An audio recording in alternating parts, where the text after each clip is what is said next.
Welcome to Talking South, episode 6, where we will go through this new plot for the Good Hope model and the half-year Arctic Blue Ocean event estimates. But first we go through some of the other charts since the last time. And we will also end up talking a bit about Good Hope in general, or Hope as it's more generally known. The Good Hope being the non-false hope or non-bad hope. Okay. So this autumn we have had a pretty ordinary refreeze for sea ice extent. We're now at 44% refreeze of the winter maximum for 2018, and the lowest year for extent is 2016, and the refreeze per the same day, November 6th, is 37% for 2016. And for volume, 2018 is at 18% refreeze, and the lowest year for sea ice volume, 2017, is at 22%. So we are actually lower than the leading low year for volume. And this is the year to date, the average of all the sea ice extent measurements for 2018, and you can see that we are second lowest, with 2016 as the lowest, and with a little under 2 months to go to the finish line. And it's pretty fair to say that 2018 will likely be the second lowest on record for extent.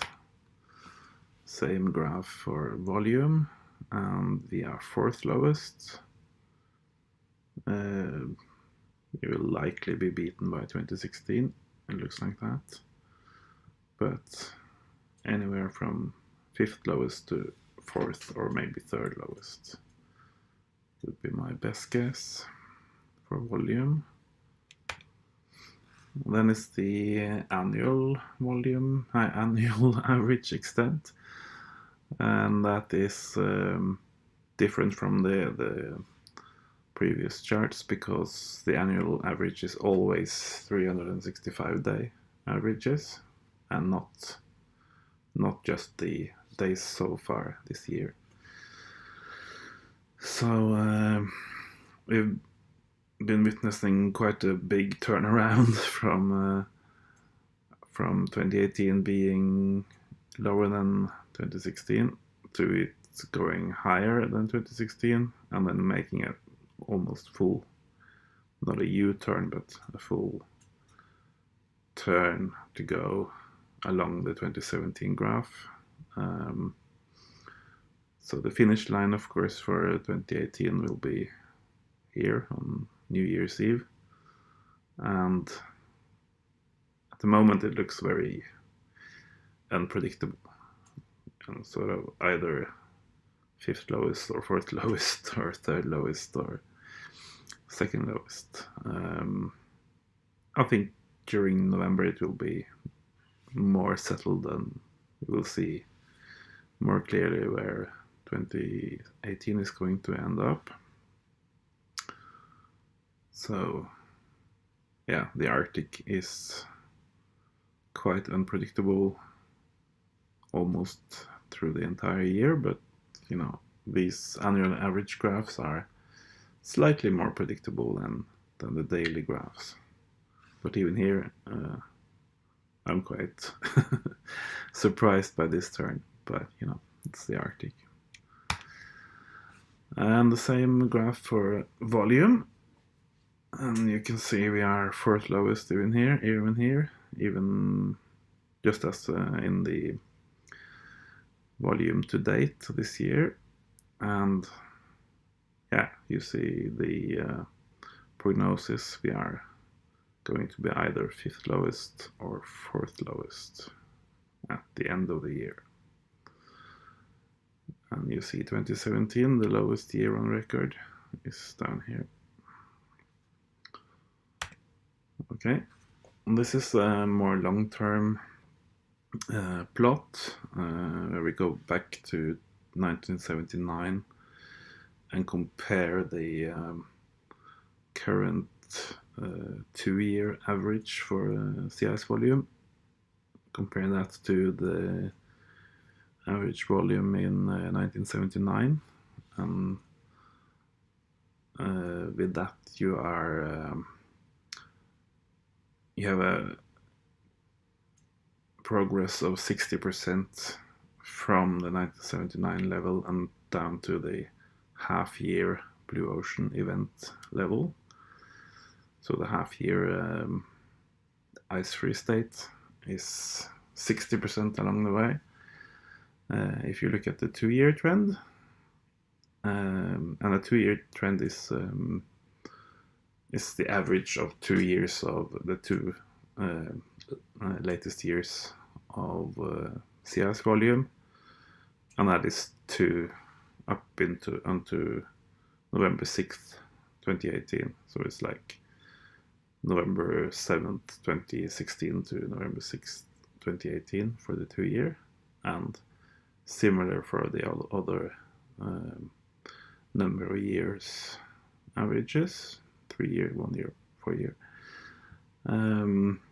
And you can see also that the 1 year average is only at 57%, and that's because the 1 year is currently higher than it was in 2017, the record low year. So it's bumped a bit back here, but you can see the other averages here, and the sort of median value here is 56%, and this is not changing very much from month to month because it's such long averages, like from 1 year and all up to 10-year average values. And you can see the 10-year is at 54% progress towards the half-year ice-free. Okay, it will likely go up to 55 in the near future. So based on this plot, you can make predictions for when we will have the half-year ice-free, and that's the next slide. And for the 60%, you know, the 2-year average, the prediction is for 2024 to have a half-year ice-free in the Arctic. And I should say that this is this Good Hope model is a 4-dimensional model, in the sense that you have 3-dimensional sea ice, but you also have a set of estimates from the model over time. So you have time and the three spatial dimensions. So that means that the most common model run for the 2-year trend is 2024, although the very latest output from the 2-year is higher than 2024, but 24 is sort of the most frequent pick from the 2-year model. And the 4 next, the 4 lowest next model predictions are 2033 and 34 and 2035, and they are from with much longer averages, 10 year, 8 year, 9 year, and 7 year. And yeah, if you want to play safe, you would go with like 33 to 34. That's when we would go ice free for 6 months, but that's not really playing safe, you know, if there is reason to believe that we can go ice free for half a year 1 decade earlier with all of the huge consequences of that. So I think it's wise to keep an eye on these shorter range averages as well. And there is even one even shorter estimate for 2020, which is the 1 year trend, but I've chosen to suspend that for the time being because the 1 year, as I mentioned, is currently higher than last year and not really pointing to zero ice at the moment. So even though 2020 is the most frequent pick from that model, I've just suspended it for this plot here until such time as the 1 year trend is lower than the previous year. Okay. And this is maybe a more familiar plot. You see the same thing here with 2024 being the most frequent or biggest font for these predictions for half year ice free. And here you also see 2020, which is still the second most frequent pick from these models. And you also see 2025 and 26 are reasonable estimates for when we have half year ice free. And of course this model is not perfect, and there's no telling whether or not it will be correct in the final judgment. But what I can say about it is that I'm using already measured data for the sea ice from the sea ice volume model of biomas, and so instead of trying to simulate the entire Arctic or the entire weather systems and climate systems and feedback systems, I've just used the data that are already in and made some rules for how the projections are going to be made from that data.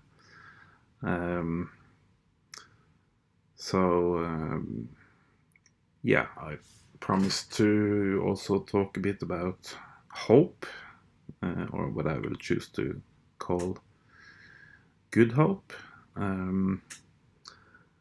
I noticed there's been some election thing going on in America over the last days, and so to contrast the good hope, I will talk about the bad hope or futile hope.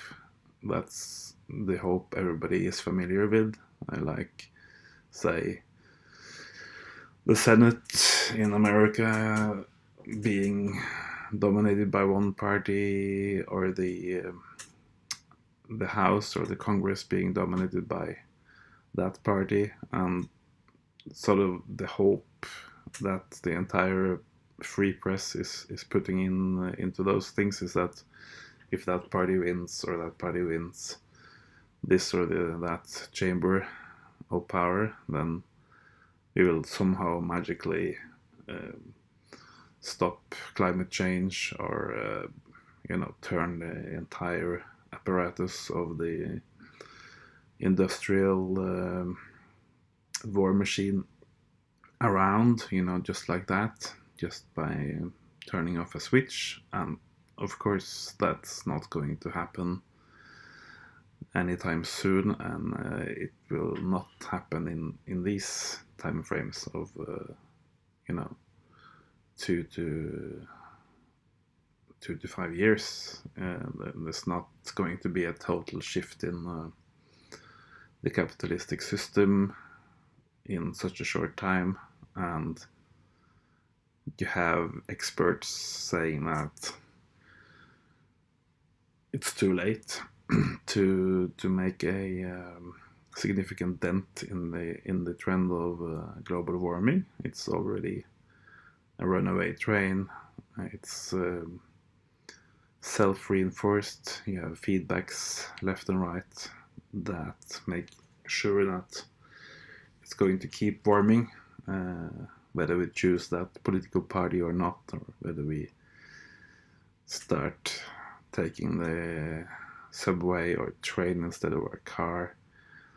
It's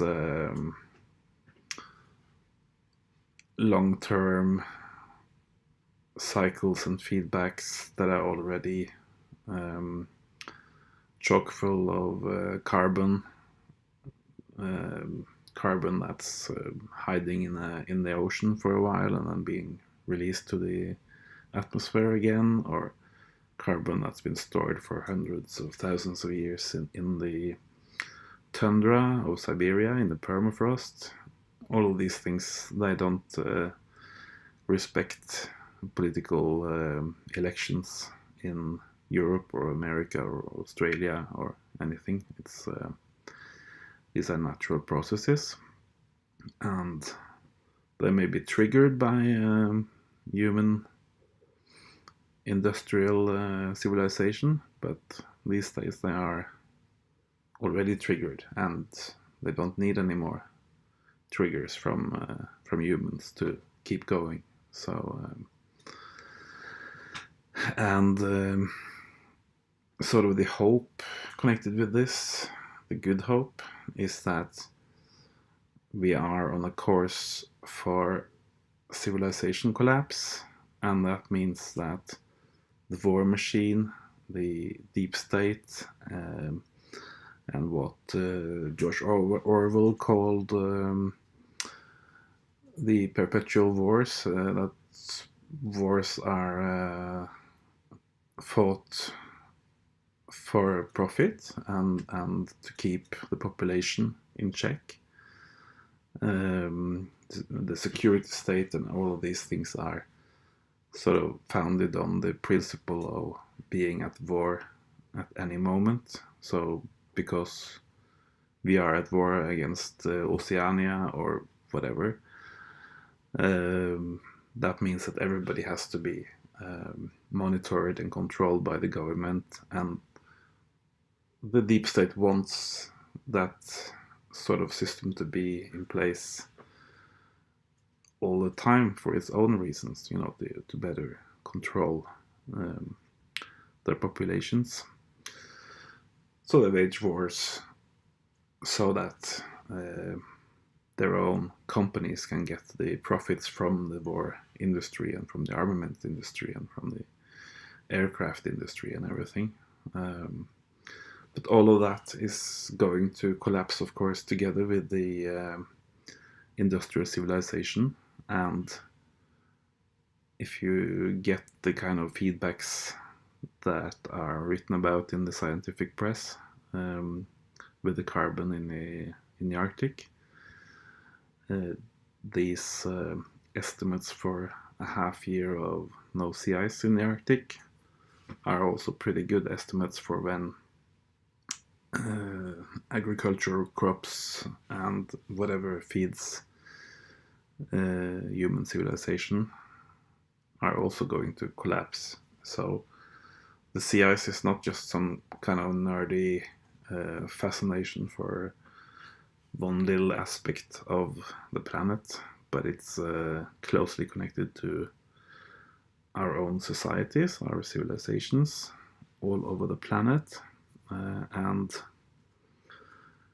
when the ice collapses, civilization will collapse, will follow very soon, and that's the end of most of the things that good people have been fighting against for so many decades and centuries. That's the end of the war machine. That's the end of all kinds of, oppression and torture, and So even though the years after the civilization collapse are not going to be a walk in the park, to put it mildly, at least we won't have all of these senseless wars. We won't have drone strikes killing everybody at weddings. We won't have torture and governments prying into everything we do. So I think, given the choice we have of things to be hopeful about and things that are even remotely possible to come true, I think this hope is, to be quite honest, it's the only hope we can offer. And do tell me what you think about this little rant and what you sort of hope you can see yourself. And I'm hoping to be able to invite to a conversation so that we together can find out what things are meaningless to hope about and what things are at least, possible. They may come true, and it won't be a perfect, easy, or very pleasant world, but it will be a new world anyway. So, okay, bye.